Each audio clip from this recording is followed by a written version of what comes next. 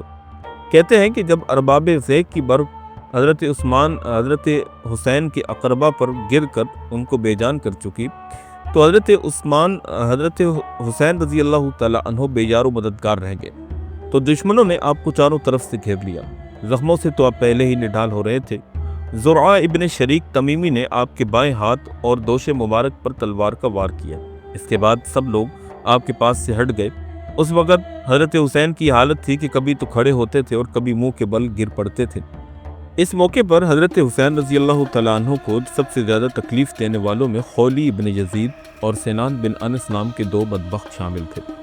خولی ابن یزید حضرت امام حسین پر قاتلانہ حملے کرنے سے پہلے آپ کے 3 بھائیوں جعفر ابن علی، عبداللہ ابن علی اور عثمان ابن علی کو شہید کر چکا تھا۔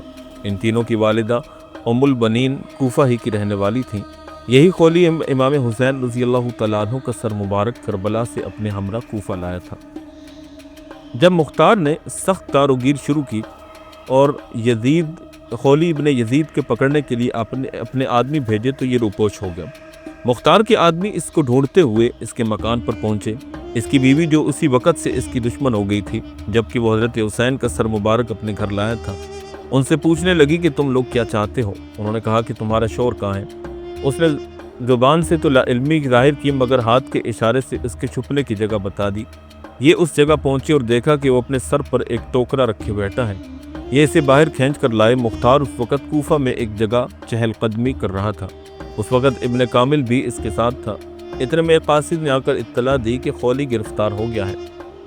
مختار وہاں پہنچا اور حکم دیا کہ اس کو اس کے گھر والوں کے سامنے لا کر قتل کرو اور پھر آگ میں جلا دو۔ چنانچہ اس کے ساتھ اسی طرح کیا گیا اور اس کی لاش جب تک جل کر خاکستر نہ ہو گئی مختار وہیں پر موجود رہا۔ حسین ابن نمیر ایک اور بدبخت تھا۔ یہ کوفہ کے محکمہ پولیس کا اعلیٰ افسر تھا۔ جب حضرت حسین کی آمد تھی تو ابن زیاد نے اسے کربلا کی یزیدی فوج کے زرہ پوش سواروں کا افسر بنا دیا۔